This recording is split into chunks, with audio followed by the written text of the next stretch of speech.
గ్రంథంలో నుంచి కొన్ని మాటల్ని మనం ధ్యానించుకుందాం. స్తోత్రం. బైబిల్ నుంచి 17వ అధ్యాయం ఆదికాండం 6వ వాక్యాన్ని చదువుతారు చూడండి. నీకు అత్యధికముగా సంతానాభివృద్ధి కలుగజేసి నీలో నుండి జనములు వచ్చున్నట్లు నేను నియమిస్తా. తలలు కాస్త పైకెత్తండి, చేతులు పైకి, తలలు పైకెత్తి గట్టిగా వస్తారు. హల్లెలూయా చెప్పండి. ఇంకాస్త బిగ్గరగా హల్లెలూయా చెప్పండి. ఈ సంవత్సరంలో ప్రభు మన సంఘానికి ఇచ్చినటువంటి వాగ్దానం ఏంటంటే, మొట్టమొదటిగా 1వ తారీఖు నూతన సంవత్సర ఆరాధనలో ప్రభు మనకిచ్చిన వాగ్దానం, నేను నా మందిరమును నా మహిమతో నింపుతాను. ఆమేన్. నింపుతే ఆయన మహిమతో మన మందిరాలను, ఒకటి అక్షర సంబంధమైన ఈ ఆలయాన్ని, రెండవది మన దేహమే దేవునికి ఆలయమై ఉంటుండగా ఈ ఆలయాలు దేవుని మహిమ చేత నింపబడితే తద్వారా కలిగే ఆశీర్వాదాలు ఏంటి? నూతన సంవత్సర ఆరాధనలో మనం విన్నాం. ఒకటి, ఈ సంవత్సరం అక్కర్లు తీర్చబడతాయి. రెండవది, దేవుడు మనకు న్యాయం చేస్తాడు. మూడవది, దేవునికి మనం సజీవ యాగముగా మనల్ని మనం అప్పగించుకుంటాం. మహిమతో నింపబడుట ద్వారా మన జీవితాల్లో కలిగే ఆశీర్వాదాలు ఈ సంవత్సరం ఇవి అని మనం విన్నాం. ఆమేన్. ప్రభు సన్నిధిలో నేను ఇంకా ప్రభుని అడిగా, ప్రభువా, ఈ సంవత్సరం మా సంఘస్థుల పట్ల మీ చిత్తం ఏంటి? మీ సేవకుడనైనటువంటి నా పట్ల, నా కుటుంబం పట్ల మీ చిత్తం ఏంటి అని చెప్పి ప్రభుని ప్రార్థిస్తున్నప్పుడు, ఈ సంవత్సరం దేవుడు మన సంఘం అంతటికీ ఒక చక్కటి మరొక వాగ్దానం ఇస్తున్నాడు. ఏంటి ఆ వాగ్దానము అని అంటే, ఇప్పుడు చదువుకునే ఒక వాక్య భాగంలో ఆదికాండం 17వ అధ్యాయం 6వ వాక్యంలో మనం చూసాం కదా, దేవుడు ఇక్కడ అబ్రహాముతో అంటున్నాడు ఈ మాట. ఏమంటున్నాడంటే, ఇన్ తెలుగు బైబిల్ ఇప్పుడు మనం చదువుకునే ఒక వాక్య భాగంలో ఉన్న మాటలు ఏంటంటే, ఇదిగో నేను నిన్ను అత్యధికముగా సంతానాభివృద్ధి కలుగు చేస్తాను. తెలుగు బైబిల్లో ఆ మాట ఉంది. అయితే ఇంగ్లీష్ బైబిల్లో అదే వాక్యాన్ని నేను చూసినప్పుడు, ఇంగ్లీష్ బైబిల్లో అదే వాక్యం ఏమని వ్రాయబడి ఉంది అని అంటే, సంతానాభివృద్ధి అనే చోట నేను నిన్ను ఫలభరితంగా నేను మారుస్తాను అనే మాట ఇంగ్లీష్ బైబిల్లో వ్రాయబడి ఉండటం నేను గమనించా. ఇంగ్లీష్ బైబిల్లో ఇలా ఉంది ఏంటంటే, I will make you very fruitful, exceedingly fruitful అనే మాట ఇంగ్లీష్ బైబిల్లో ఉండడం మనం గమనిస్తూ ఉన్నాం. అంటే గమనించని సంవత్సరం దేవుడు మనతో చేస్తున్నటువంటి మరొక వాగ్దానం ఏంటి అని అంటే, ఈ సంవత్సరం అట ఆయన మనల్ని అత్యధికంగా ఫలింపజేస్తాను అని చెప్తున్నాడు. ఏం చేస్తానంటున్నాడు చెప్పండి? ఏం చేస్తానంటున్నాడు చెప్పండి? ఫలింప చేస్తాను అంటున్నాడు. ఈ వాగ్దానం చదువుకున్నటువంటి ఒక వాక్య భాగంలో అబ్రహాముతో దేవుడు చేశాడు. దేవుని బిడ్డలారా, ఇది అబ్రహాముతో దేవుడు చేస్తున్నటువంటి వాగ్దానం మాత్రమే కాదు. 17వ అధ్యాయం 2వ వాక్యంలో చదువుతారు చూడండి. 17వ అధ్యాయం, నాకును నీకును మధ్య నా నిబంధన నియమించి నిన్ను అత్యధికముగా అభివృద్ధి పొందించేదను. చూడండి, ఇది కేవలం అబ్రహాముకు దేవుడు ఇస్తున్నటువంటి వాగ్దానం మాత్రమే కాదు.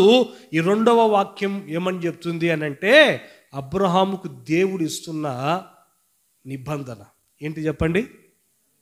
ఏంటి చెప్పండి? నిబంధన. ఇంకొక మాట చెప్పమంటారా? నిబంధన మాత్రమే కాదండి, అబ్రాహాముతో దేవుడు చేస్తుంది. ఆ చదువుకుంటూ మనం ఆ యొక్క వాక్యాలు మనం చదువుకుంటూ వెళ్తే అది ఏ నిబంధన అని అంటే నిత్య నిబంధన అంట. Everlasting covenant. చదువుతారు చూడండి ఆ మాట, కంటిన్యూ చేయండి. కంటిన్యూ. 7వ వాక్యం 17:7. నేను నీకును నీ తరువాత నీ సంతానమునకును దేవుడనై ఉండునట్లు నీకును నాకును నీ తరువాత వారి తరములలో నీ సంతతికిని మధ్య నా నిబంధనను నిత్య నిబంధనగా నేను స్థిరపరుస్తాను. చూడండి దేవుని బిడ్డలారా, నేను నిన్ను అత్యధికంగా ఫలభరితంగా ఫలింప చేస్తాను అని అబ్రహాముతో దేవుడు చెప్తున్నాడు కదా. ఈ యొక్క మాట ఇది వాగ్దానం మాత్రమే కాదు, ఇది నిబంధన. ఇది నిబంధన మాత్రమే కాదు కానీ చూడండి, ఇది ఎలాంటి నిబంధన అబ్రహాముతో దేవుడు చేస్తున్నాడంటే నిత్య నిబంధన. ఎలాంటి నిబంధన అందరూ చెప్పండి? నిత్య నిబంధన. చూడండి ఆ తర్వాత ఇంకా ఆ వాక్య భాగంలో చదవబడినటువంటి యొక్క వాక్య భాగంలో మనం చూసినట్లయితే ఇది కేవలము అబ్రహాముతో మాత్రమే దేవుడు చేయటంలా. అది ఎవరితో చేస్తున్నాడు అనంటే తన సంతతి అంతటితో. ఎవరితో చేస్తున్నాడండి? తన తరము వారికందరికీ, తన మాత్రమే కాదు కానీ తనకి పుట్టబోయే ఆ పిల్లల వారికి కూడా ఈ యొక్క వాగ్దానం అనేది, ఈ నిబంధన అనేది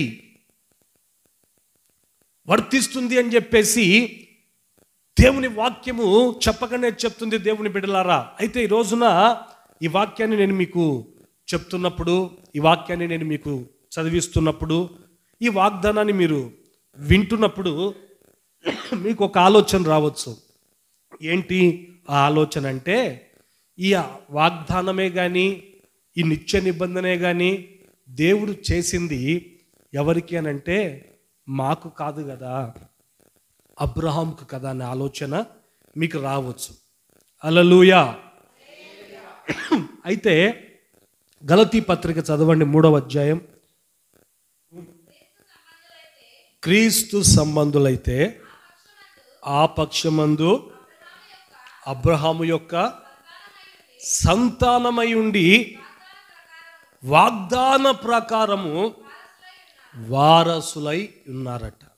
చూడండి, పౌలు గలతీ సంఘంతో ఉత్తరం రాస్తూ ఏమంటున్నాడంటే, మీరు క్రీస్తు సంబంధులైతే, మీరు సంఘమా,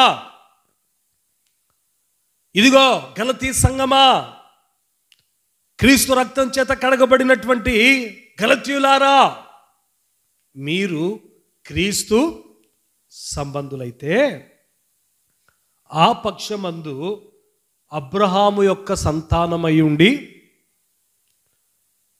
ఆ పక్షమందు అబ్రహాము యొక్క సంతానమై ఉండి వాగ్దాన ప్రకారము మీరు కూడా అబ్రహాముకి ఇచ్చినటువంటి ప్రతి వాగ్దానానికి వారసులై ఉన్నారు. అంటే ఇప్పుడు గమనించండి, వాక్యం ఏమని చెప్తుంది అని అంటే, క్రీస్తు సంబంధులైనటువంటి ప్రతి ఒక్కరూ, యేసయ్య రక్తము చేత కడగబడినటువంటి ప్రతి ఒక్క వ్యక్తి ఎవరు? క్రీస్తు సంబంధి. చెప్పండి, ఎవరు సంబంధి? ఎవరు క్రీస్తు సంబంధి? ఎవరైతే యేసయ్య రక్తం చేత కడగబడ్డారో, బాప్తిజం తీసుకున్నారో వాళ్ళందరూ ఎవరి సంబంధులు? యేసయ్య సంబంధులు, క్రీస్తు సంబంధులు. ఇప్పుడు ఈ క్రీస్తు సంబంధులంతా ఎవరు అనంటే అబ్రహాము యొక్క సంతానమంట. సంతానమై ఉండి అబ్రహాముతో దేవుడు చేసిన వాగ్దానాలన్నిటికీ వారు ఏమై ఉన్నారంట? అంటే ఇప్పుడు అబ్రహాముతో దేవుడు ఆ వాగ్దానం చేశాడంటే ఇప్పుడు మనందరం క్రీస్తు సంబంధులం కాబట్టి ఆ వాగ్దానము మనకు కూడా వర్తిస్తుందా, వర్తించదా? చెప్పండి. మనం కూడా అబ్రహాము సంతానమే కాబట్టి మనకు కూడా ఆ యొక్క వాగ్దానం వర్తిస్తుంది. దేవుని బిడ్డలారా, దేవుడు అబ్రహాముతో మాత్రమే కదా వాగ్దానం చేస్తున్నది, నేను నిన్ను అత్యధికంగా ఫలింపజేస్తాను అని. ఈరోజు నా క్రీస్తు సంబంధులమైనటువంటి సంబంధులుగా మనం మార్చబడి అబ్రహాము సంతానముగా పిలువబడుతున్నటువంటి మనందరితో కూడా ఈ 2025వ సంవత్సరం ప్రవచనాత్మకంగా నా ప్రభు మీతో చెప్తున్నటువంటి మాట ఏమిటి అని అంటే, ఏ పరిస్థితుల గుండా మీ జీవితాలు నడిపించబడుతున్నా విశ్వసించండి. దేవుని బిడలారా, విశ్వసించువాడు నిశ్చయముగా వాని యొక్క కడుపులో నుండి జీవజల నదులు ప్రవహింపచేస్తాడు నా దేవుడు. హల్లెలూయా. విశ్వసించండి. నిశ్చయముగా ఆయన మిమ్మలను ఈ సంవత్సరము మామూలుగా కాదు, ఎలా ఫలింపచేస్తానంటున్నాడంటే అత్యధికంగా. ఎట్లా ఫలింపజేస్తానంటున్నాడు చెప్పండి? ఈ సంవత్సరం మీరు ఆర్థికంగా ఫలించబోతున్నారు. రెండవది ఆత్మీయంగా ఫలించబోతున్నారు. మూడవది దేవుని బిడ్డలారా, ఆరోగ్యపరంగా కూడా నా దేవుడు మిమ్మలను ఫలింప చేయబోతున్నాడు. ఆమేన్. బైబిల్లో నేను కొన్ని మాటలు చెప్తాను, బాగా జాగ్రత్తగా వినండి. దేవుడు అట్ట మనల్ని ఏర్పరచుకున్నాడంట. చదవండి యోహాను సువార్త 15వ అధ్యాయం. యోహాను సువార్త 15వ అధ్యాయం తెరవండి త్వరగా. ఈరోజు నిదానంగా చెప్తా, మీకు ఎక్కువ మాట్లాడుతుంటే దగ్గు వస్తుంది నాకు. 15వ అధ్యాయం 16వ వాక్యం చదువుతారు. మీరు నన్ను, చూడండి మాట ఎవరు చెప్తున్నారు? యేసు ప్రభు చెప్తున్నాడు. ఎవరు చెప్తున్నారండి? ఏమ్మా ఎవరు చెప్తున్నారు? యేసు ప్రభు చెప్తున్నాడు. ఏమంటున్నాడు? చదవమ్మా. మీరు నన్ను ఏర్పరచుకోలేదు, మీరు నా పేరట తండ్రిని ఏమి అడుగుతారో అది ఆయన మీకు అనుగ్రహించున్నట్లు మీరు వెళ్ళి ఫలించుటకును మీ ఫలము నిలిచియుండుటకు ఇదిగో నేనే మిమ్మలను ఏర్పరచుకొని నియమించాను. ఆమేన్ చెప్పండి గట్టిగా, నా వైపు చూడాలా. హల్లెలూయా. చూడండి, దేవుడు చెప్తున్నాడు, యేసు ప్రభు చెప్తున్నాడు ఈ మాటలు. ఎవరో దారిన పోయే మన అచ్చన్న దానయ్య చెప్తున్నాడంటే పట్టించుకోకూడదు మనం. యేసు ప్రభు చెప్తున్నాడు. ఏమంటున్నాడంటే, ఇదిగో మీరు నన్ను ఏర్పరచుకోలేదు. అదేందని అలా మాట్లాడతారు? మేమే కదండి మిమ్మల్ని ఏర్పరచుకుంది, మేము కదా దేవుని మందిరానికి వచ్చింది అని మీరు అనుకుంటున్నారేమో. హల్లెలూయా, హల్లెలూయా. మేము కదండి దేవుని మందిరానికి వచ్చింది, మేమే దేవుడా మిమ్మల్ని ఏర్పరచుకున్నాం, మిమ్మల్ని ఆరాధిస్తున్నాం అని మీరు అనుకుంటున్నారేమో. ప్రభు చెప్పే మాట ఏంటంటే, మీరు నన్ను ఏర్పరచుకోలేదు. ప్రభు అంటున్నాడు, నేనే ఈ లోకములో ఎన్నో జాతులు ఉన్నాయా?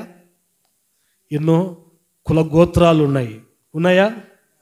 ఎన్నో రంగుల మనుషులు ఉన్నారు. హల్లెలూయా.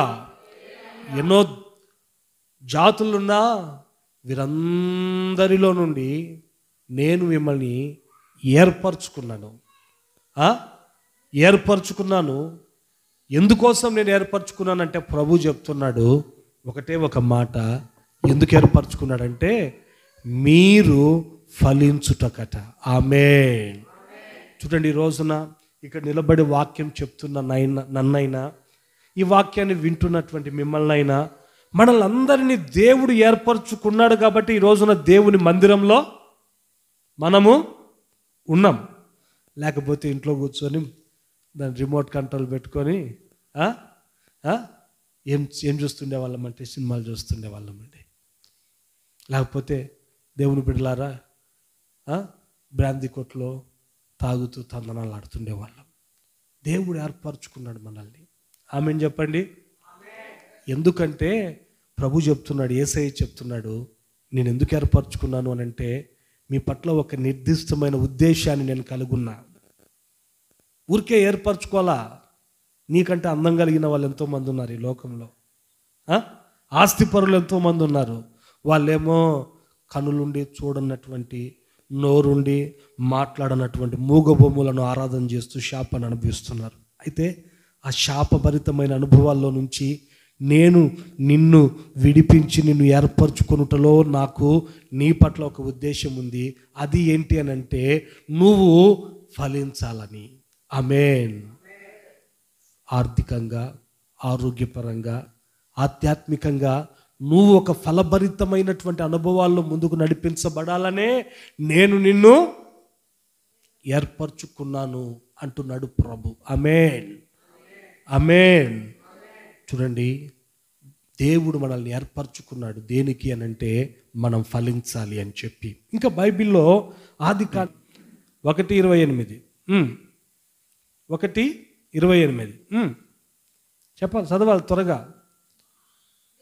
దేవుడు వారిని ఆశీర్వదించెను, ఎట్లనగా మీరు ఫలించి అభివృద్ధి పొంది విస్తరించి భూమిని నిండించి. చాలు. హల్లెలూయా, హల్లెలూయా. దేవుడు మనల్ని ఏర్పరచుకున్నాడు. దేనికోసం ఏర్పరచుకున్నాడు చెప్పండి? ఇందాక చెప్పా. ఎందుకోసం చెప్పాలా? సౌండ్ లేదు. ఫలించాల, అది కాన్సెప్ట్ మర్చిపోకూడదు. రెండవది, ఏదెను తోటలో దేవుడు ఎవరిని తయారు చేసినాడు? రాజన్న ఆదాము అవ్వాలి. చూసినారా? అందరూ చెప్తారు. చిన్న పిల్లల్ని, సండే స్కూల్ పిల్లల్ని అడిగినా చెప్తారు. చేసిన తర్వాత దేవుడు ఆదాముని చేసిన తర్వాత ఏం చేస్తున్నాడు? వారిని ఆశీర్వదిస్తున్నాడంట. ఏం చేస్తున్నాడండి? ఆరాధన అయిపోయిన తర్వాత మీరు కూడా నా దగ్గరికి వస్తారు. నేను కూడా మీ తల మీద చేతులు పెట్టి మిమ్మల్ని ఏం చేస్తా? బ్లెస్ చేస్తా కదా. చేస్తాను కదా. చేస్తాను, చేయనండి, చేస్తాను కదా. దేవుడు వాళ్ళని ఆ తోటలో బ్లెస్ చేస్తున్నాడండి. ఏమని బ్లెస్ చేస్తున్నాడు అని అంటే, దేవుడు వారిని ఆశీర్వదించెను, ఎట్లనగా అని మనం చూస్తే మీరు ఫలించి. చపలు కొట్టండి గట్టిగా, గట్టిగా, సచ్చు దెబ్బలు కాదు, గట్టిగా. హల్లెలూయా. ఎట్లా దేవుడు వారిని ఎట్లా ఆశీర్వదిస్తున్నాడు అని అంటే, దేవుని బిడ్డలారా, ఆయన నోట నుండి వచ్చే మాటలు ఏమిటి అని అంటే, మీరు ఫలించండి, మీరు అభివృద్ధి పొందండి, మీరు విస్తరించి భూమిని నిండించండి. అంటే దేవుడు తన ప్రజల్ని ఆశీర్వదించేది కూడా దేనికోసం? ఆ మాటను మీరు క్యాచ్ చేయట్లా. నిదానంగా చెప్తున్నాగా, పరిగెత్తుతున్నానా? దేవుడు ఈరోజు పరిగెత్తనీయలే, జలుబు పెట్టినాడు నాకు. హల్లెలూయా, హల్లెలూయా, హల్లెలూయా.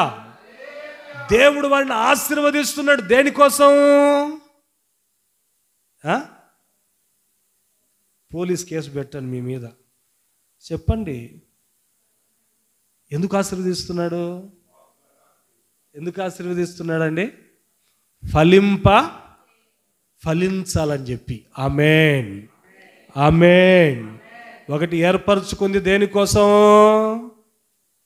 ఫలించుట కోసం. బోర్డు పెట్టాలి ఒకటి మీకేడ పెట్టి, స్కూల్లో పిల్లలకి చెప్తారు చూడు, అట్ట చెప్పాలా. ఏర్పరచుకుంది దేనికోసం?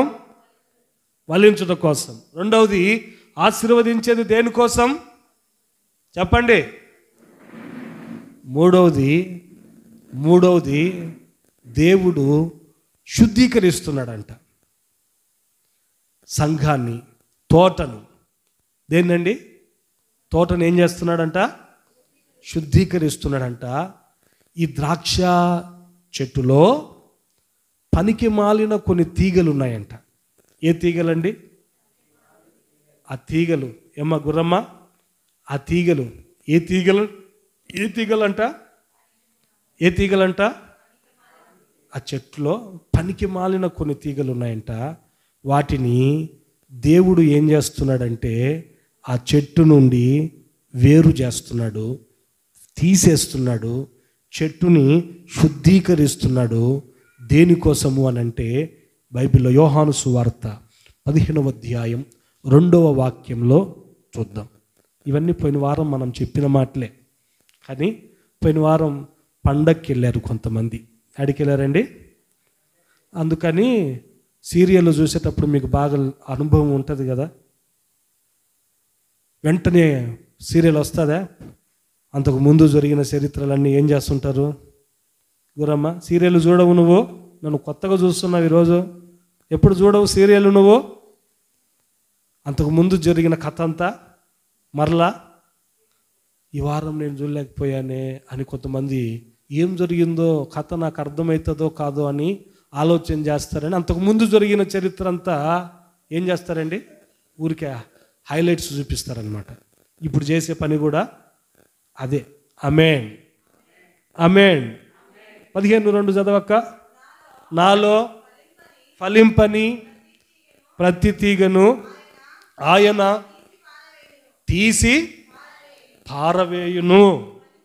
ఫలించు ప్రతి తీగె మరి ఎక్కువగా ఫలింపవలెనని దానిలోని పనికిరాని తీగలను తీసివేయును.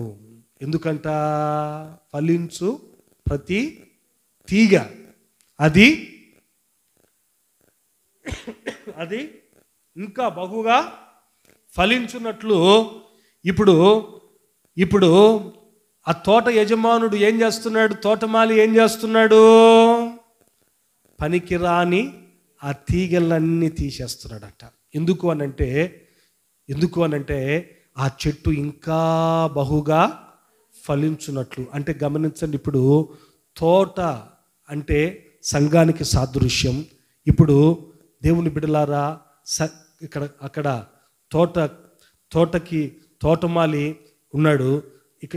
ఈ తోటమాలి ఎవరికి సాదృశ్యం అంటే దైవ సేవకునికి సాదృశ్యం. దేవుని బిడ్డలారా, దేవుడు దైవ సేవకుని ద్వారా తోటని శుద్ధీకరిస్తాడు. పనికిరాని కొన్ని కార్యాలు విశ్వాసంలో చోటు చేసుకున్నప్పుడు వాటి ద్వారా వారు ఫలించలేరు. కాబట్టి వాక్యము ద్వారా కాపరి, లేకపోతే వాక్యము ద్వారా సంఘములో తోటమాలి దైవజనుడు వాటిని కత్తరిస్తాడు. పరిశుద్ధపరుస్తాడు తోటని, చెట్టుని. ఎందుకు అనంటే దేవుని బిడలారా బహుగా ఫలించున్నట్లు. ఆమేన్, ఆమేన్. చూడండి, దేవుడు మనల్ని ఏర్పరచుకుంది దేనికోసం? ఫలించాలని. రెండవది, దేవుడు మనల్ని ఆశీర్వదిస్తున్నాడు దేనికోసం? మనము ఫలించాలని. మూడవది, దేవుడు మనల్ని వాక్యము ద్వారా పరిశుద్ధపరుస్తున్నాడు. మనలో ఉన్న పనికిరాని వాటన్నిటిని వాక్యము ద్వారా తీసేస్తున్నాడు. దేనికోసము చెప్పండి? దేనికోసము? మనము బహుగా ఫలించాలి అని చెప్పి. దేవుని బిడలారా, ఈ సంవత్సరం దేవుని సేవకునిగా ఇక్కడ నిలబడి ప్రవచనాత్మకంగా ఈ మాటలు చెప్తున్నాను. నిశ్చయముగా ఈ 2025వ సంవత్సరం మీ కుటుంబాలకు ఏ సంవత్సరం అంటే అన్ని రంగాలలో మీరు అత్యధికముగా ఫలించే సంవత్సరం. ఆమేన్ చెప్పండి. మీరు మాత్రమే కాదు, నేను కూడా, మనమందరం కూడా ఈ 2025వ సంవత్సరములో దేవుడు మనల్ని అత్యధికంగా ఏం చేయబోతున్నాడు? ఎట్లా? అది కూడా ఎట్లా చెప్పాలా? అత్యధికంగా. ఎట్లా చెప్పండి? అందరు నాతో కూడా ఈ మాటలు చెప్పండి. ఈ 2025వ సంవత్సరం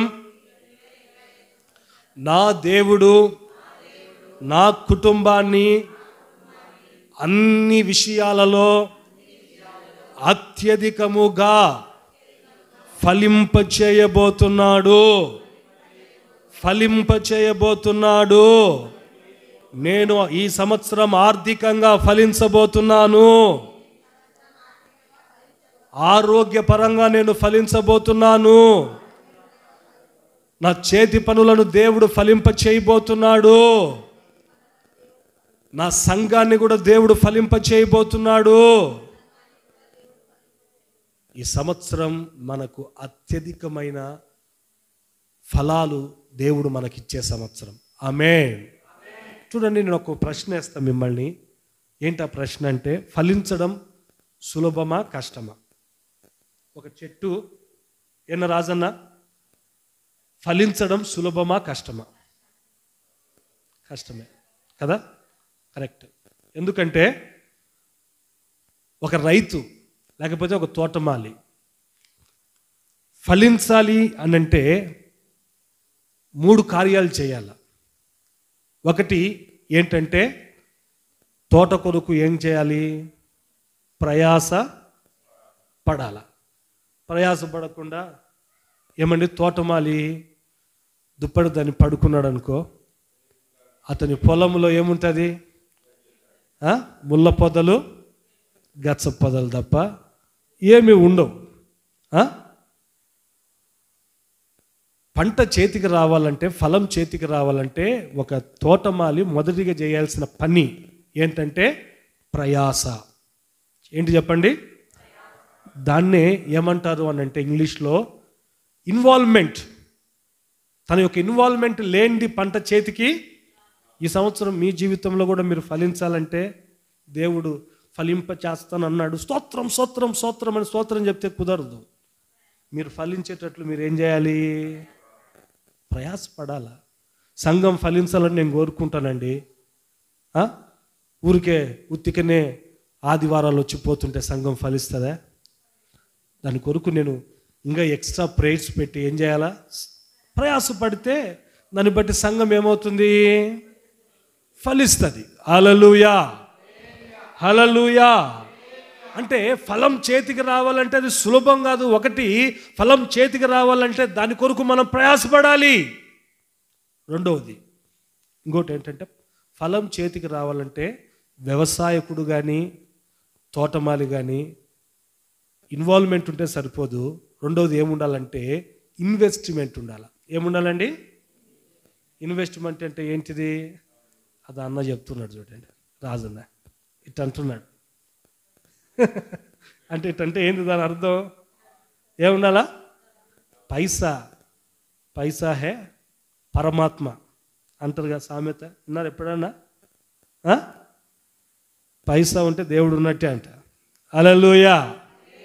అంటే ఫలం చేతికి రావాలంటే ఆ వ్యవసాయకుడు లేకపోతే తోటమాలి రైతు ఏం చేయాలంటే తన ఇన్వాల్వ్మెంట్ ఉంటే సరిపోదు. రెండవదిగా దాని నిమిత్తమై ఏం చేయాలంటే డబ్బు కూడా ఏం చేయాలండి? డబ్బు కూడా ఖర్చు పెట్టాలి. ఇప్పుడు విత్తనాలు వేయాలి అని అంటే నంద్యాలకి వెళ్ళి ఏం చేయాలా? నంద్యాలకి వెళ్ళి ఏం చేయాలా? విత్తనాలు కొనుక్కోవాలి. మళ్ళీ అవి భూమిలో నాట్లాడాలంటే ఎవరు కావాలి? గుర్రమ్మ కావాలి. మళ్ళీ ఈరోజు కూలీలు స్టార్ట్ అయినాయంటగా, పనులు స్టార్ట్ అయినాయంట కదా. మళ్ళీ పంట చేతికి వచ్చిన తర్వాత దాన్ని కొయ్యనీకి ఏం కావాలా? కూలీలు కావాలా. మిషన్ కావాలన్నా కూడా దానికి కూడా ఏం కావాలా? ఊరికే వస్తుంది మిషను. ఫలం చేతికి రావాలంటే రెండవదిగా డబ్బు కూడా మనము ఖర్చు పెట్టాలా. ఈ రెండు చేస్తే ఫలిస్తుందా? ఇంకొకటి కూడా చేయాలి. ఏంటి అని అంటే ఎన్నో ప్రతికూలమైన పరిస్థితులు ఆ యొక్క పంటకి ఎదురవుతాయి, రైతుకు ఎదురవుతాయి. వాటన్నిటిని ఏం చేయాలి? ఎదుర్కొంటూ ముందుకు వెళ్ళాలా. ఎదుర్కొంటూ చూడండి, వాతావరణం సహకరించకపోవచ్చు. దేవుని బిడ్డలారా, ఇలాంటి ఇన్సెక్యూరిటీస్ అంటే దేవుని బిడ్డలారా ఇలాంటి ప్రతికూలమైనటువంటి పరిస్థితులని కూడా ఎదుర్కొన్నప్పుడే ఫలాన్ని ఆ యొక్క వ్యవసాయకుడు చూడగలుగుతాడు. అంటే మనం ఫలించాలి అని అంటే అది సులభము కాదు, చాలా కష్టతరం. అయితే ప్రవచనాత్మకంగా ఒక దైవ సేవకునిగా ఇక్కడ నిలవబడి నేను చెప్తున్నాను, నా నోట దేవుడు ఆయన మాటలు ఉంచి మీతో చెప్తున్నాడు. ఈ 2025వ సంవత్సరం దేవుని బిడ్డలారా ఫలించడం చాలా కష్టం. ఆయన ప్రభు అంటున్నాడు, నేను మిమ్మలను అత్యధికంగా ఫలింపజేస్తాను. కొట్టు గట్టిగా చప్పట్లు, గట్టిగా ఫలించడం చాలా కష్టం. ఫలించాలి అని అంటే దానిలో ప్రయాస ఉంది. ఫలించాలి అని అంటే దానికి ఖర్చు పెట్టాలి. ఫలించాలి అని అంటే ఎన్నో ప్రతికూలమైనటువంటి పరిస్థితుల్ని మనం ఎదుర్కొనవలసినటువంటి వారమై ఉంటున్నాము. అయినప్పటికీ ఇలాంటి అనుభవాలు ఫలించాలంటే మనము చేయాలి. అయినప్పటికీ దేవుని బిడ్డలారా, ప్రభు అంటున్నాడు, నేను మిమ్ములను ఈ సంవత్సరం అత్యధికంగా ఫలింప చేస్తాను. ఆమేన్.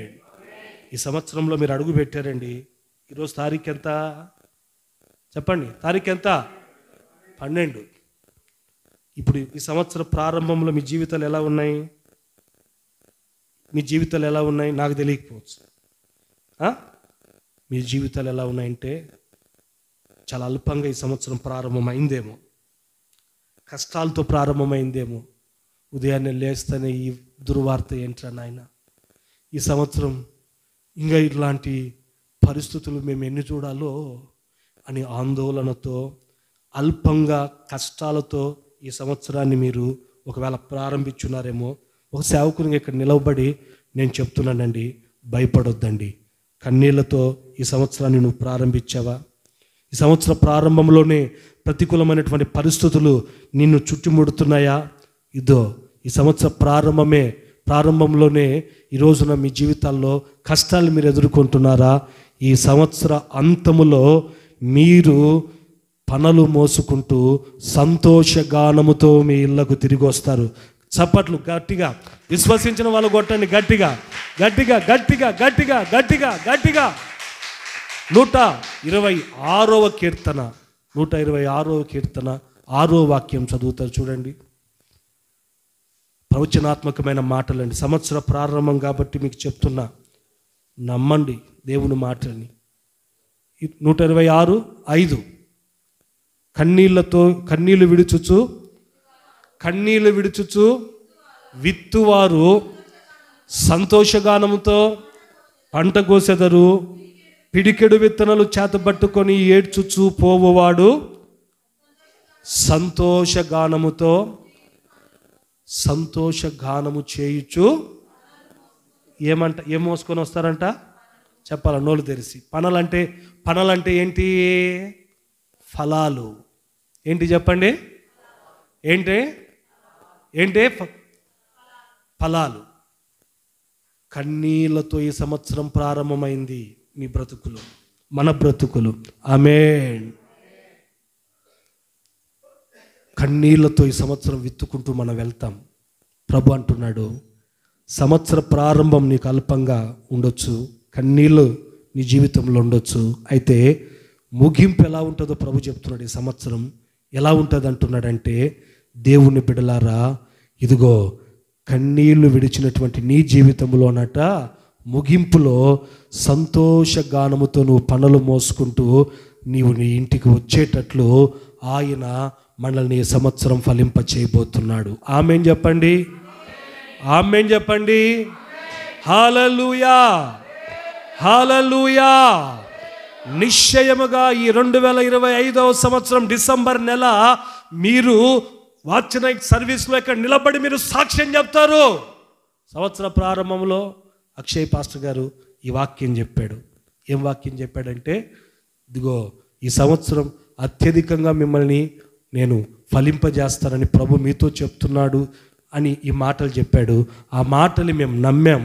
ఈ సంవత్సర ప్రారంభం మాకు ఎలా ఉంది అంటే అల్పంగా ఉంది. మా జీవితాలు ఈ సంవత్సర ప్రారంభంలో ఎన్నో ప్రతికూలమైనటువంటి పరిస్థితులను ఎదుర్కొన్నాం. కన్నీళ్ళే ఈ సంవత్సర ప్రారంభంలో మాకు అన్నపానాలుగా మేము భుజించాం. అయితే దైవజనులు తన నోట వచ్చినటువంటి మాటని దేవుడు స్థిరపరిచాడు. ఈ డిసెంబర్ నెలలో ఈ 2025వ సంవత్సరంలో మేము అత్యధికమైనటువంటి ఫలాల్ని మేము దేవుని ద్వారా పొందుకున్నామని, మా జీవితాన్ని దేవుడు ఫలింపజేశాడని మీరే సాక్ష్యం ఇచ్చేటట్లు ఈ సంవత్సరం మిమ్మల్ని దేవుడు అత్యధికంగా ఫలింప చేయబోతున్నాడు. హల్లెలూయా, హల్లెలూయా, హల్లెలూయా. ఆమేన్. అందరు చెప్పండి. సంవత్సరం మన జీవితంలో దేవుడు మనల్ని ఫలింపజేసే సంవత్సరం. ఏ సంవత్సరం అండి? సంవత్సరం మనల్ని, అది కూడా ఎలా అంటే అత్యధికంగా. ఎలా చెప్పండి? చూడండి, బైబిల్లో నుంచి ఒక 3 మాటలు, ఒక హాఫ్ అన్ అవర్లో నా సందేశాన్ని ముగిస్తా. దేవుని బిడ్డలారా జాగ్రత్తగా ఆలకించండి. దేవుడు ఈ సంవత్సరం మనల్ని ఫలింపజేస్తానంటున్నాడు కదా. ఎటువంటి పరిస్థితుల మధ్యలో మన దేవుడు మనల్ని ఫలింపజేయుటకు శక్తిగల దేవుడు? ఒక 3 మాటలు. ఎటువంటి పరిస్థితుల మధ్యలో? ఈ నిబంధన దేవుడు ఎవరితో చేశాడు? అది వెరీ గుడ్, ట్రాక్లో ఉన్నారు. ఎవరితో చేసినాడు? ఈ నిబంధన దేవుడు అబ్రహాంతో చేసినాడు. అది నిబంధన, ఈ వాగ్దానం అది అబ్రహాముకు మాత్రమే కాదు, కానీ అది తన సంతానానికి కూడా. హల్లెలూయా. చేసిన దేవుడు అబ్రహామును దేవుడు ఫలింపజేశాడు. అలాగనే తన సంతతిని కూడా దేవుడు ఫలింపజేశాడు. దేవుని బిడ్డలారా, బైబిల్ గ్రంథంలో అబ్రహాము సంతానం ఎవరు చెప్పక పవిత్రక? ఎవరు అబ్రహాం సంతానం? ఇస్సాకు. బైబిల్లో మీరు చదవండి.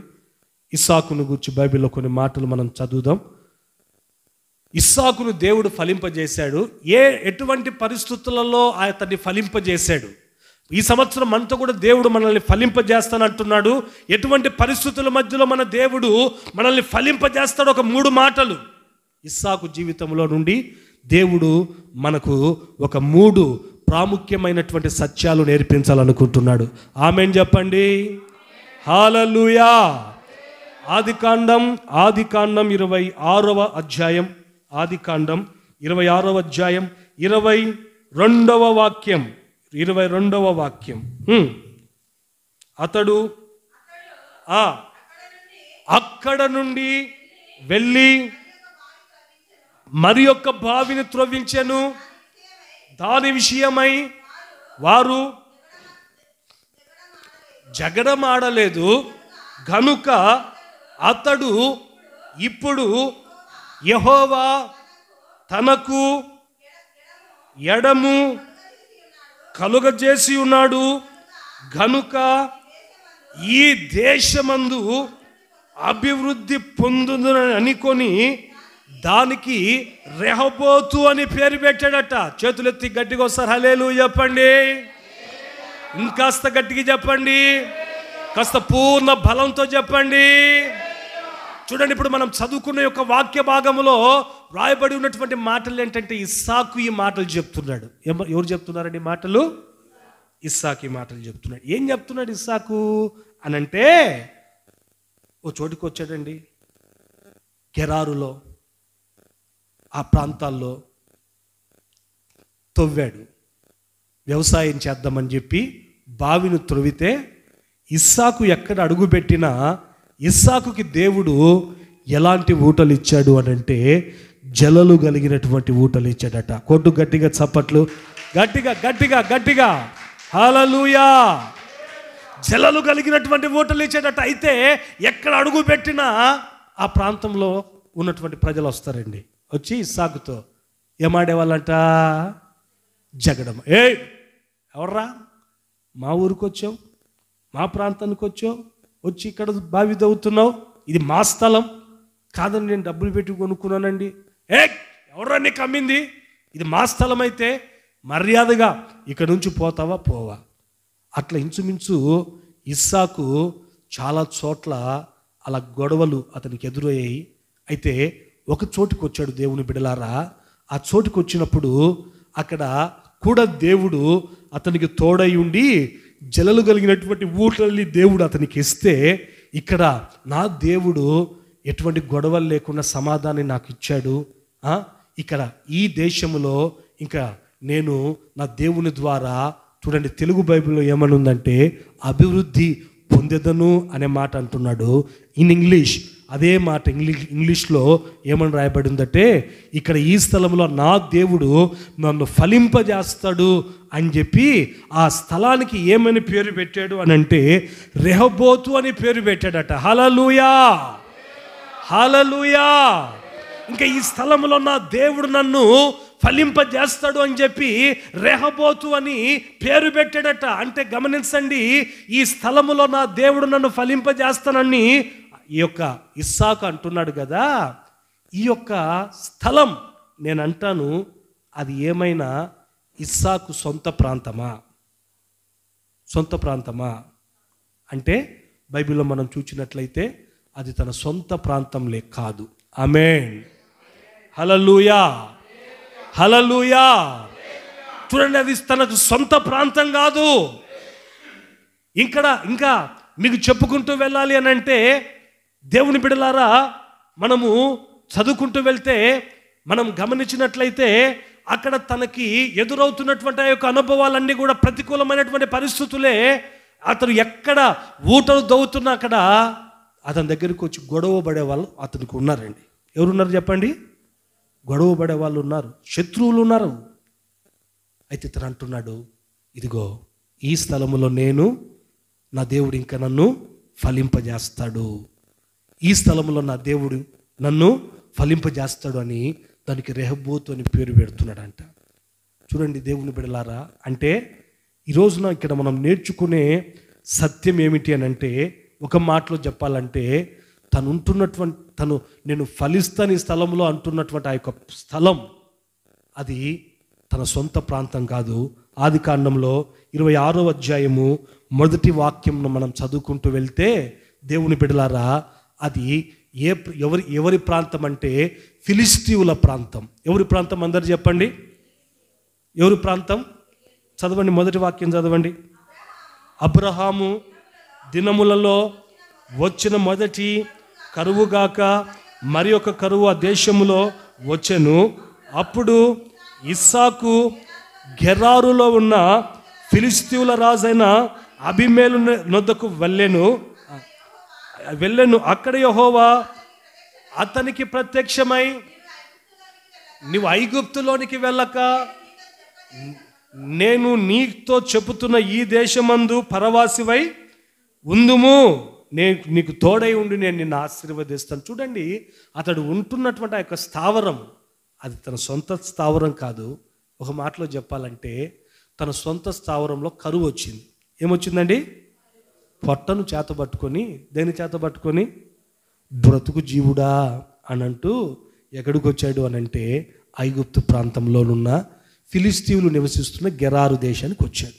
ఎక్కడికి వచ్చాడండి? గెరారు దేశానికి వచ్చాడు. దేవుని బిడ్డలారా, ఫిలిష్తీయుల మధ్యలోకి వచ్చాడు. సొంత ప్రాంతం కాదు. ఇంకొకటి, అక్కడ అతనికి సొంత ఊరు కాబట్టి అక్కడ ఉన్న వాళ్ళందరూ అతనితో జగడమాడుతున్నారు, శత్రువులు ఉన్నారు. ఇంకా చెప్పాలంటే ఫిలిష్తీయుల మధ్యలోకి వచ్చారు. ఈ ఫిలిష్తీయులు ఎవరు అని అంటే విగ్రహారాధన చేసేటువంటి వారు. ఈ ఫిలిష్తీయులు ఎవరు అని అంటే దేవుని ప్రజలతో ఎప్పుడు యుద్ధానికి కాలు ముందుకు నడిచి వచ్చినటువంటి వారండి ఫిలిష్తీయులు. దేవుని బిడ్డలారా, అయితే అలాంటి వారి మధ్యలో అతను అంటున్నాడు, ఈ స్థలములో నా దేవుడు నన్ను ఏం చేస్తానంటున్నాడండి? ఫలింపజేస్తాడు అని ఆ ప్రాంతానికి రెహోబోతు అని పేరు పెడుతున్నాడంట. అంటే మన దేవుడు ఈ సంవత్సరం మనకు కూడా ఇస్తున్న వాగ్దానం ఏంటో తెలుసా? నేను మిమ్మల్ని అత్యధికంగా ఫలింపజేస్తాను. అయితే మన దేవుడు మనల్ని అత్యధికంగా ఈ సంవత్సరం ఫలింపజేస్తాడు. ఎటువంటి పరిస్థితుల మధ్యలో ఫలింపజేస్తాడు అని దేవుని వాక్యం చెప్తుంది అని అంటే, దేవుని బిడలారా, మీరుంటున్నటువంటి ఆ యొక్క స్థలములో అవి ఎలాంటి అక్కడ మీరు ఎలాంటి ప్రతికూలమైనటువంటి పరిస్థితులను మీరు ఎదుర్కొంటున్నా వాటి మధ్యలో మిమ్ములను ఫలింప చేయుటకు ఆయన సమర్థుడు, శక్తి కలిగినటువంటి దేవుడై ఉన్నాడు. హల్లెలూయా. ఆయన మిమ్మల్ని ఫలింపజేయుటకు మీకు ఆ స్థలము, అక్కడ ఉన్నటువంటి ఆ యొక్క పరిస్థితులు ఏమాత్రం కూడా దేవునికి ఆటంకము కాదు. ఆమేన్ చెప్పండి, ఆమేన్ చెప్పండి. Any place cannot be a hindrance. ఏ స్థలమైనా దేవుడు మనల్ని ఫలింప చేయుటకు దేవునికి ఏమాత్రం కూడా దేవునికి చేత కాదు అని చేత కాదని ఆయన ఏ స్థలములోనైనా మనల్ని ఫలింప చేయుటకు ఆయన శక్తి కలిగినటువంటి దేవుడై ఉన్నాడు. ఆమేన్. చూడండి, కొంతమంది ఉంటారండి ప్రార్థనలకే వస్తుంటారు. ఎక్కడికి వస్తుంటారండి? నేను నంద్యాలలో పరిచర్య చేస్తున్నాను కదా, ఒక కుటుంబం నాకు తెలుసు, ఎన్జిఓస్ కాలనీ నుంచి ప్రతి ఆదివారము మన దగ్గరికి ప్రార్థనకి స్కూల్లో పెడుతుండే వాళ్ళం, వచ్చేవాళ్ళు. వారానికి ఒకసారి నన్ను ఇంటికి పిలిపించి ఇంట్లో ప్రార్థన చేయించుకునేవాళ్ళు. సొంత ఇల్లు ఎన్జిఓస్ కాలనీలో 3 అపార్ట్మెంట్లు కట్టి ఇండ్లు కట్టారు. వాళ్ళ నాన్న గారు వచ్చేసి ఒక హాస్టల్లో వార్డన్, దేవుని బిడ్డలారా, రిటైర్డ్ అయినాడు గవర్నమెంట్ హాస్టల్లో. ఇల్లు కట్టేటప్పుడు పంది లోపలికి వచ్చిందంట. ఏం లోపలికి వచ్చిందంట? హోసన్న మందిర్ పాస్టర్ గారు కూడా ప్రార్థన చేయడానికి వచ్చారంట. అదే టైంలో పంది వచ్చేసరికి ఎవరో చెప్పారంట, ఇదిగో ఈ ఇల్లు మీకు కలిసి రాదు, నా మాటిని ఈ ఒక అమ్మేసుకొని ఎక్కడికన్నా ఇల్లండి అని. చూడండి, తర్వాత కొన్ని చిన్న చిన్న ప్రతికూలమైన పరిస్థితులు అనేవి ఏర్పడకుండా ఉంటాయా? ఏమన్నా ఏర్పడకుండా ఉంటాయా? మరణం అనేది రాకుండా ఉంటుందా? అనారోగ్యాలు అనేవి రాకుండా ఉంటాయా? వస్తాయి కదా. కొన్ని వచ్చినాయి. వచ్చేసరికి నా దగ్గరికి వచ్చి అన్నారు, ఆ ఇల్లు అస్సలు మాకు కలిసి రావట్లేదన్నా. నేనైతే కలిసి రమ్మంటే మీతో ఎంత దూరమైనా వచ్చా కదండి. ఏమ్మ గుర్రమ్మ, మా ఇంటికి రా, కలిసి ఇంట్లో ప్రార్థన చేయంటే నేను వస్తా. ఇల్లు కలిసి నీతో ఎక్కడికి వస్తుంది చెప్పు? రాదు కదా. దేవుని బిడ్డలారా, కలిసి రావట్లేదన్నా అంటే నేనంట, అమ్మ బైబిల్ ఒక మాట ఉంది ఏంటంటే, ప్రతి స్థలములో నేను నీ యొద్దకు వచ్చి నేను నిన్ను ఆశీర్వదిస్తాను. దేవునికి ఏ ఆటంకం కాదమ్మా నిన్ను ఇల్లు ఆటంకం కాదు. అక్కడ ఎటువంటి పరిస్థితులు ఉన్నా అవి ఆటంకం కాదంటే వింటారా? ఎక్కడ? రైతు నగరం, ఎన్జిఓస్ కాలనీ ఎక్కడ? రైతు నగరం ఎక్కడ? నంద్యాలకు తెలిసిన వాళ్ళకి బాగా ఒక అండర్స్టాండింగ్ ఉంటుంది. అటువైపు ఎక్కడో ఇల్లు తీసుకున్నారు. దేవుని బిడ్డలారా, తర్వాత తిన్నగా ఏమన్నారంటే, ఎన్జిఓస్ కాలనీ అయితే ప్రార్థనకు కొంచెం దగ్గర ఉండేదన్నా, మీ దగ్గరికి రానికి, ఇప్పుడు మాకు దూరమైందన్నా, మేము రాలేమన్నా అన్నారు. కాదు బ్రదర్, అంత ఎందుకు ఉన్న సొంత ఇండ్లుని రెంట్కి ఇచ్చుకొని అక్కడ పోయి ఉండడము అని అంటే, మీకు తెలియదులే అన్నా అన్నారు. చివరికి ఏమైందంటే అక్కడికి పోయారండి. ఒక 2-3 నెలలు బాగున్నారండి. వాళ్ళ నాన్న ముందే కొంచెం పెరాలసిస్ స్ట్రోక్ వచ్చి ఉండే పాపం. ప్రతి వారం ఇంటికి వెళ్ళి వాక్యం చెప్పి ప్రార్థన చేస్తుండేవాళ్ళు. ఎందుకంటే వాళ్ళల్లో ఆ అపనమ్మకం అనేది ఉంది కదా, ఇంట్లో అది వచ్చింది ఏం జరుగుతుందో, ఇంట్లో అది వచ్చింది ఏం జరుగుతుందో అని ప్రార్థన చేస్తుండేవాడిని. తర్వాత మందిరానికి రావడం మానుకున్నారు. తర్వాత నేను కూడా ఇంకా వాళ్ళు కూడా హృదయపూర్వకంగా ఇంటికి పిలుచుకోవట్లా, ఎందుకులేని నేను కూడా ఇంకా బ్యాక్ అయిపోయినాను. దేవుని బిడ్డలారా, తర్వాత 1 నెల తర్వాత నాకు తెలిసిన విషయం ఏంటంటే, వాళ్ళ నాన్నగారు చనిపోయినారంట. తల్లి కొడుకు మన దగ్గరికి వచ్చేవాళ్ళు ప్రార్థనకు. అప్పుడు ఆయన మాత్రం హోసన్న మందిరానికి వెళ్తుండేవాడు. ఏదైనా సరుకులు తెచ్చుకోవాలా, నంద్యాల టౌన్ నుంచి తెచ్చుకోవాలా, ఏదో నంద్యాలకి వెళ్ళి బండి నడుపుకుంటూ వస్తుంటే ఏదో నెట్టినట్టు అనిపించిందంట. కింద పడ్డాడు. పడినప్పటి నుంచి మంచం పడ్డాడు. మంచం పడి ఆ నుంచి కర్నూలు, ఆ నుంచి పైకి. ఇల్లు కలిసి రాదని ఆడికి పోయినాడు. అదేమైనా కలిసి వచ్చిందే? ఎందుకు చెప్తున్నాను ఈ విషయాలు అనంటే, దేవుని బిడ్డలారా, నిన్ను ఈ సంవత్సరం ఫలింపజేయుటకు మన దేవునికి నీ ఉంటున్న చోటు ఉందే, నీ చుట్టూ ఉన్న ప్రతికూలమైన పరిస్థితులు ఆ చోటులో ఉన్నాయే, అవి దేవునికి ఏం కావు? ద్రాక్ష చెట్ల మధ్యలో అంజూరపు చెట్టును వేసినాడు బైబిల్లో. హల్లెలూయా చెప్పండి గట్టిగా, ఇంకాస్త గట్టిగా చెప్పండి. ఒక యజమానుడు సంవత్సరం తర్వాత వచ్చి చూసినాడు అంజూరపు చెట్టుని. ఏం లేవు చెట్టుకి, ఏం లేవు. అప్పుడు వేసినప్పుడు ఎట్టుందో అట్టే ఉంది. మారు మనసు లేదు ఆ చెట్టుకి, బాప్తిజం లేదు ఆ చెట్టుకి, తర్వాత పరిశుద్ధాత్మ అభిషేకం లేదు, లోకానికి వేరే జీవించే అట్టే ఉంది ఆ చెట్టు. ఈ యజమానుడు తోటమాలిని ఏమంటాడో తెలుసా? వేసినాను అప్పుడు ఎట్టుందో ఇప్పుడు అట్టే ఉంది, దీన్ని నరికేయి. యజమానుడు చెప్తున్నాడు. ఇదే చోట ఇంకో చెట్టు వేస్తే ఏమవుతుంది? బాగా ఫలిస్తుంది. ఏం ఫలాలు ఏం లేవు అంటాడు. ఇప్పుడు ఈ తోటమాలి ఏమనాలా? సరే నాయన ఈ చెట్టును పెరికి నరకడం ఎందుకులే కానీ ఇంకో చోట వేస్తా అని అన్నాడా? బైబిల్లో ఉందా? ఏమని ఉంటుంది? లూకా సువార్తలో చదవద్దండి, సమయం లేదు. ఏమంటాడంటే, 1 సంవత్సరం నాకు టైం నాయన, దాని చుట్టూ ఏం చేస్తానంటాడు? దాని చుట్టూ పాదు తీసి తర్వాత ఎరువేస్తాను. ఆ తర్వాత ఒకవేళ ఫలించకపోతే ఆ తర్వాత మనం దాన్ని నరికేయొచ్చు అంటాడు. నేను అంటాను, ఆ తోటమాలి యజమానునితో ఏమనాలి అని అంటే, పెరికి ఇంకో చోటేద్దాం అనొచ్చు కదా, అన్నాడా?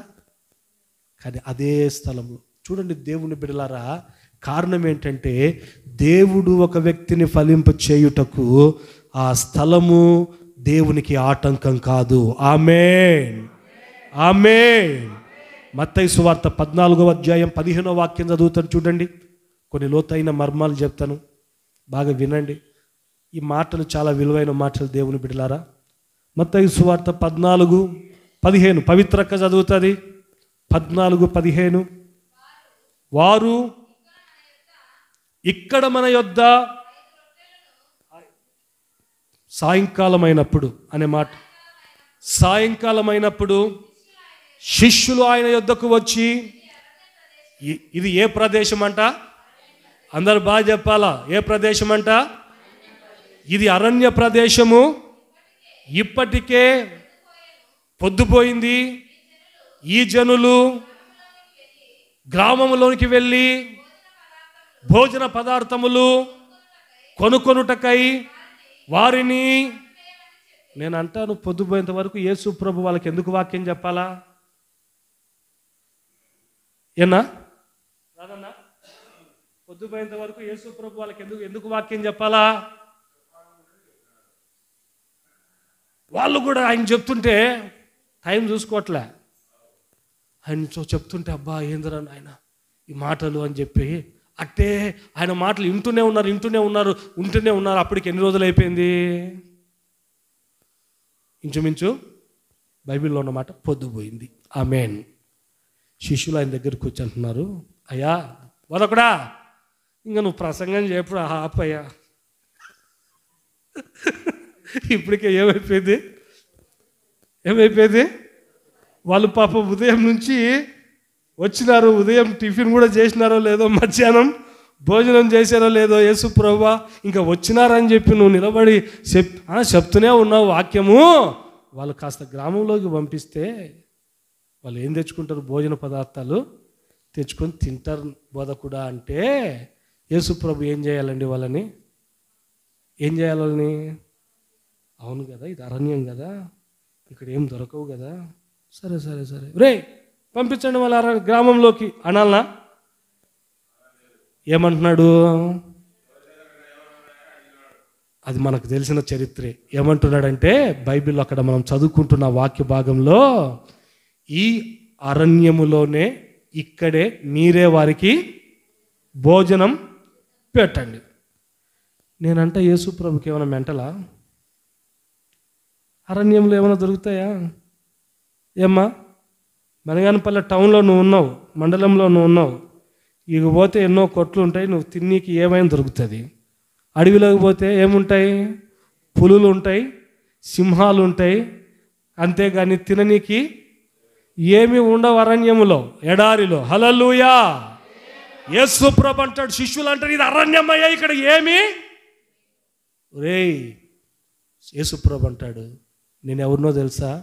ఎండిన అరణ్యంలో కూడా త్రోవను కలగజేసే దేవుడను, ఎండిన అరణ్యములో కూడా సెలయేర్లను పుట్టించగలిగినటువంటి సమర్థుడను, ఈ అరణ్యములోనే మీరే వారికి భోజనం పెట్టండి. కొట్టు గట్టిగా చప్పట్లు. మీరే ఈ అరణ్యములోనే మీరే వారికి భోజనం పెట్టండి. అరణ్యము వారికి భోజనం కావాలంటే ఇదిగో ఇక్కడ వారికి భోజనం పెట్టడానికి ఈ స్థలము, నాకు ఇక్కడ ఉన్నటువంటి పరిస్థితులు అనేవి నాకు ఆటంకం కాదు. ఇదిగో ఎక్కడైనా ఏ స్థలములోనైనా నేను వారి యొద్దకు వచ్చి వారిని ఫలింపజేయుటకు, వారి అక్కర్లను తీర్చుటకు నేను సమర్థుడను అని చెప్పి అక్కడ వాళ్ళ దగ్గర 5 రొట్టెలు 2 చేపలు చిన్నవాని దగ్గర ఉంటే అక్కడే దేవుడు వాటిని ఆశీర్వదించి వారిని తృప్తిపరిచినట్లు మనం చూస్తున్నాం. ఆమేన్. ఈ ఇల్లు కలిసి రావట్లేదండి పాస్టర్ గారు, ఇక్కడంతా ఇంకొక ఇల్లు చూసుకుందామా? పిల్లి కదా, పిల్లల్ని పెట్టి ఎన్ని ఇల్లు మార్చిందంట? ఇల్లు కాదు మారాల్సింది, మన బ్రతుకులు మారాలా? ఆమేన్, హల్లెలూయా. బ్రతుకులు మారితే నా దేవుడు ఎటువంటి దేవుడు అని అంటే, ఈ సంవత్సరము ఎటువంటి, నువ్వు ఎక్కడున్నా, నీ ఉంటున్న చోట అది ప్రతికూలమైన పరిస్థితులే అయినా నిన్ను ఫలింపజేయుటకు సమర్థుడు. బ్రతుకులు మారకుండా నువ్వు ఇల్లులు మార్చుకుంటూ ఉన్నావనుకో, నీ బ్రతుకుల్లో ఏ ఆశీర్వాదం, ఏ ఫలభరితమైన జీవితము ఉండదు. ఆమేన్. 107వ కీర్తన 35వ వాక్యం చదవండి. ముగిస్తున్నా నా సందేశాన్ని. 107వ కీర్తన 35వ వాక్యం. 107:35. 107:35. అరణ్యమును నీటి మడుగుగాను, ఎండిన నేలను నీటి ఊటల చోటుగాను ఆయన మారుచి. ఏంటంట?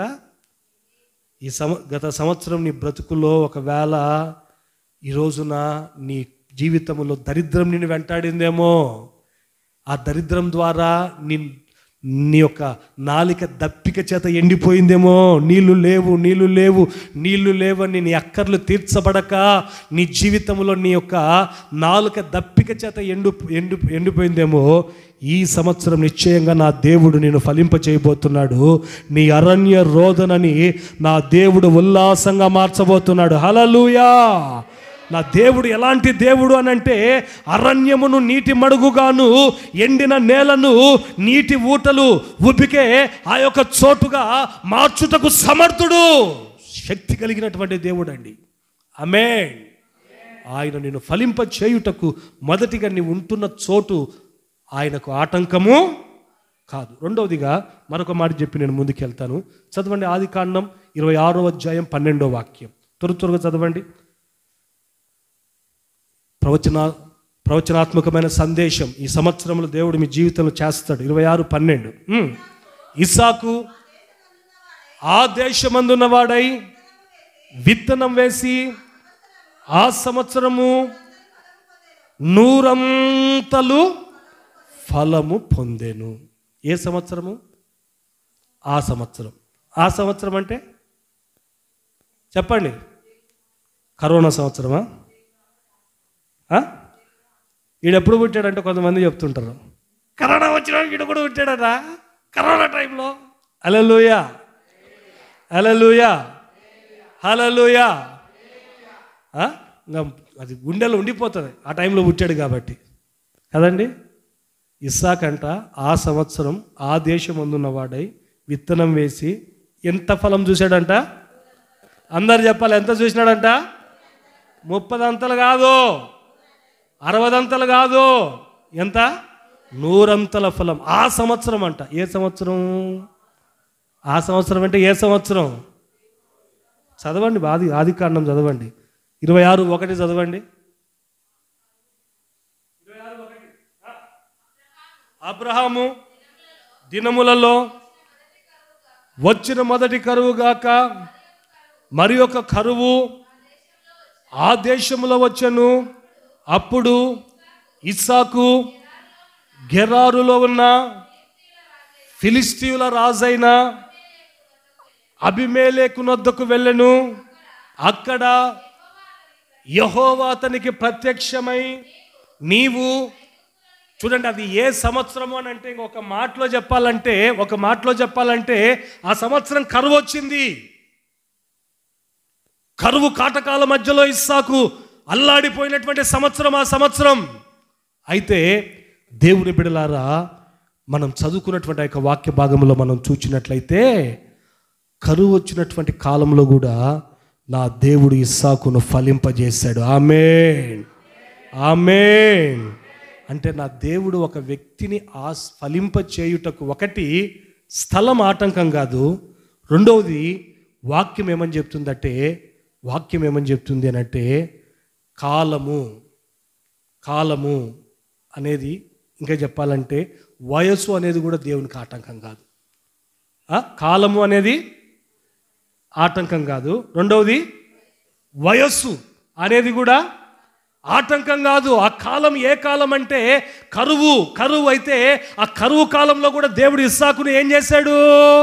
నూరంతలుగా ఫలింపజేశాడు. దేవుని బిడ్డలారా, ఇస్సాకు, నేను నీతో వాగ్దానం అయితే చేశాను కానీ నిన్ను ఫలింపజేస్తాను అని చెప్పి, కరువు వచ్చింది, నేను ఫలింపజేయలేనులే, ఈ సంవత్సరం కాదులే, ఆ తర్వాత కరువు అయిన తర్వాత నేను ఫలింపజేస్తాను, నాకు చేత కాదు, కరువు వచ్చిందని దేవుడు అన్నాడండి.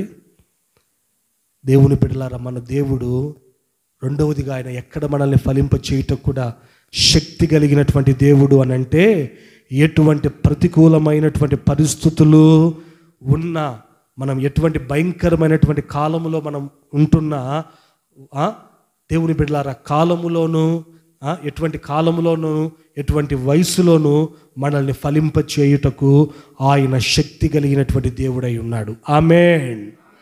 ఆదికాండంలో 17వ అధ్యాయం 1వ వాక్యంలో మనం చదివాం కదా, అబ్రహాంతో అత్యధికంగా నేను నీకు సంతానాభివృద్ధి కలుగజేస్తాను అన్నాడు కదా దేవుడు.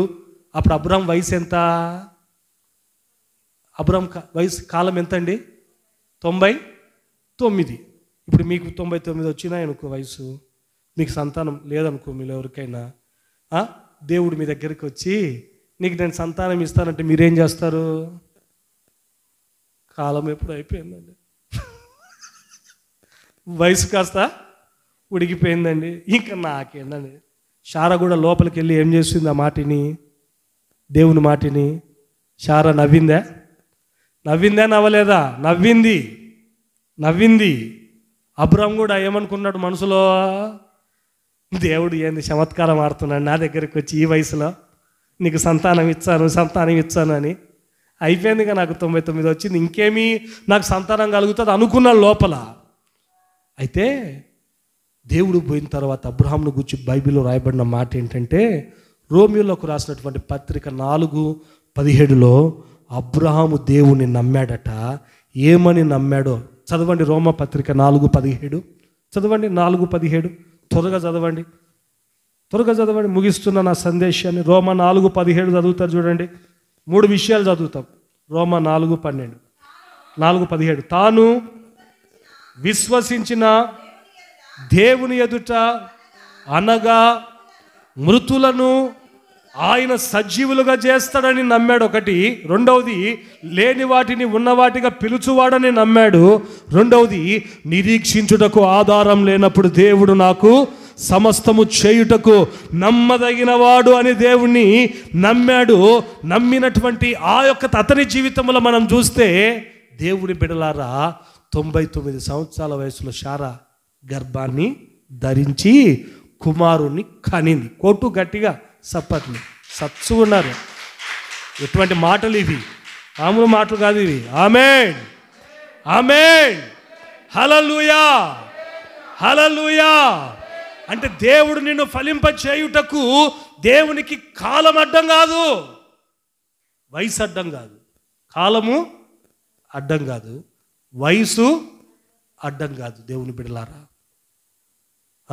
అబ్రహాం జీవితంలో మనం చూసాం కదా, వయసు ఉడికిపోయిన తర్వాత, శారా గర్భం ఉడికిపోయిన తర్వాత, దేవుని బిడ్డలారా, దేవుడు ఆమెకు సంతానాన్ని ఇచ్చాడు. 92వ కీర్తన 14వ వాక్యంలో ఒక మాట ఉంటుంది, వారు ముసలితనమందు ఇంకా చిగురాకు పెట్టుదురు, సారము కలిగి పచ్చగా ఉంటారట. చదవండి. వారు ముసలితనమందు 92:14 కీర్తన.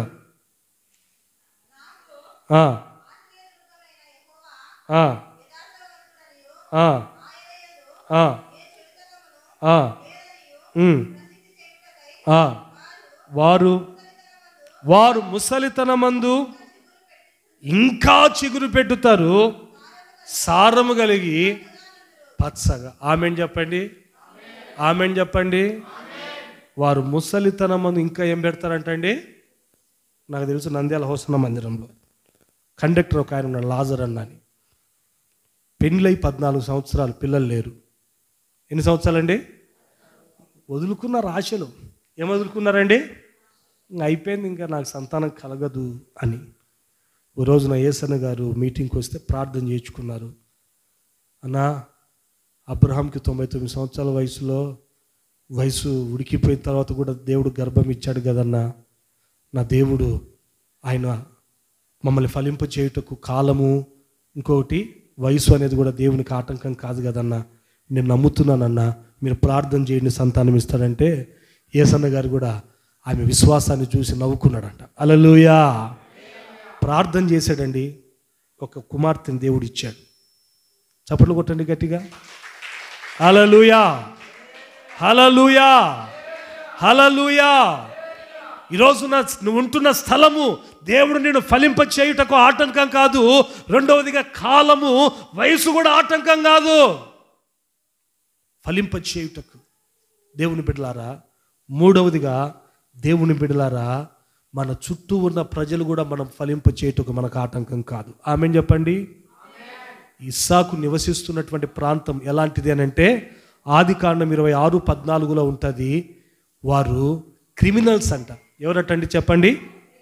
చంపేవాళ్ళట, మనుషుల్ని గొడవలు చేసేవాళ్ళట. అయితే అలాంటి వారి మధ్యలోనే దేవుడు ఇస్సాకుని ఏం చేసినాడండి? ఫలింపజేశాడు. దేవుని బిడ్డలారా, ప్రవచనాత్మకంగా దేవుడు ఇచ్చినటువంటి మాటలు సంఘముగా మీతో నేను చెప్తున్నాను. ఈ సంవత్సరం నా దేవుడు మిమ్మల్ని అత్యధికంగా ఫలింపచేసే సంవత్సరం. హల్లెలూయా, హల్లెలూయా. దేవుడు మనల్ని ఏర్పరచుకుంది ఎందుకు? దేవుడు మనల్ని ఆశీర్వదించింది ఎందుకు? దేవుడు వాక్యము ద్వారా మనల్ని శుద్ధీకరించేది దేనికోసం? ఫలింప చేయుటకు. అయితే ఆ దేవుడు మనల్ని ఎటువంటి పరిస్థితుల్లో ఫలింప చేయుటకు సమర్థుడు?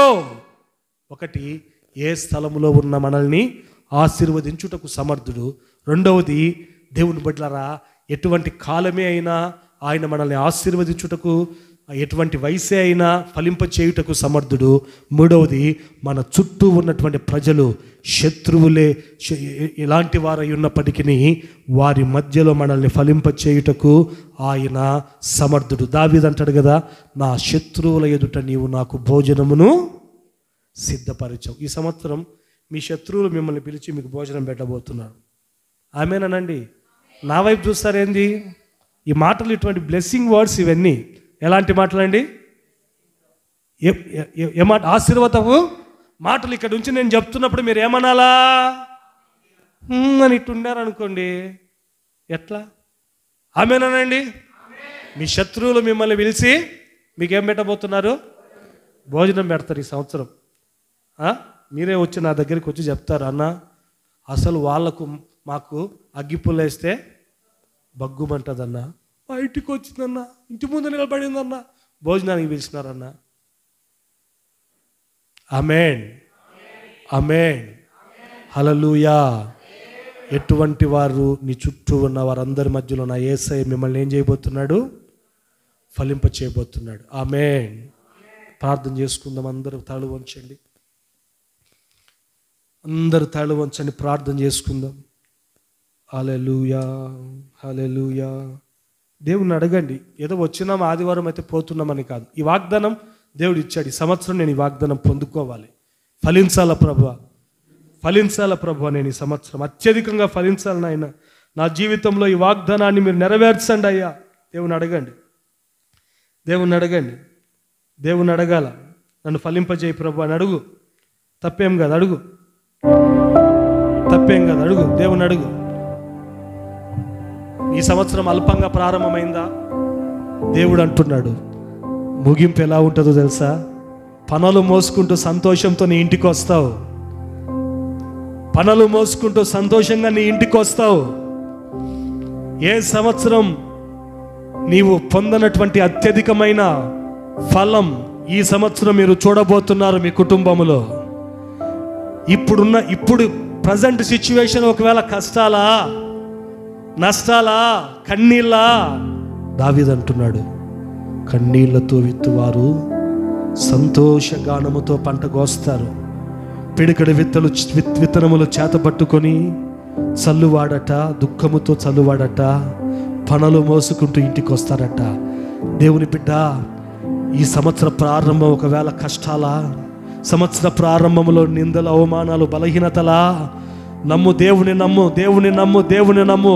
ఈ సంవత్సరం ముగింపు నీ జీవితంలో ఒక గొప్ప ఫలభరితమైన జీవితాన్ని నువ్వు చూడబోతున్నావు. నేను ఫలింప చేయబోతున్నాడు. నా యేసయ్య నీ కుటుంబాన్ని అన్ని రంగాలలో ఫలింప చేయబోతున్నాడు.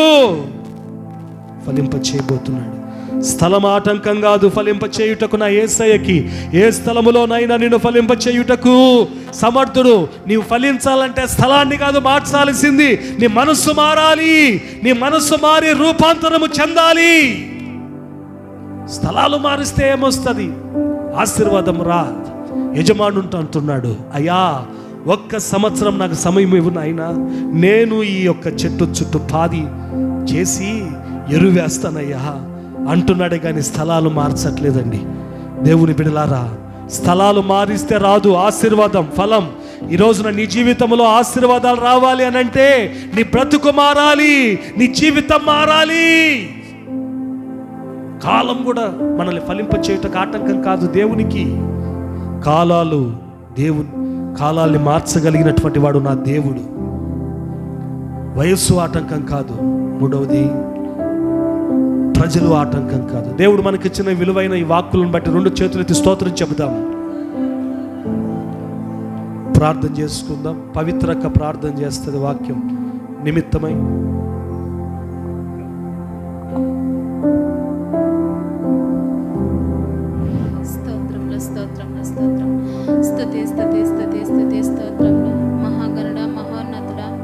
అద్వితీయుడా, అధికాంక్షణుడా, ఆకాశమందు ఆసీనుడవైన మా ప్రియ ప్రభువా, మీకు వందనములయ్యా. అవును తండ్రి, నేను యేసయ్య మీరు సెలవిచ్చినారు ప్రభా, మమ్మల్ని ఫలింపజేస్తానని ప్రభా, బహుగా ఫలింపజేస్తానని చెప్పి ఉన్నారు ప్రభా. అవును తండ్రి, మేము ప్రభా నీలో ప్రభా ఫలించుటకు ప్రభా మీరు ఏదైతే ప్రభా అడ్డుగా మాకు ప్రభా ఉన్నదో ప్రభా దాన్ని మన నుంచి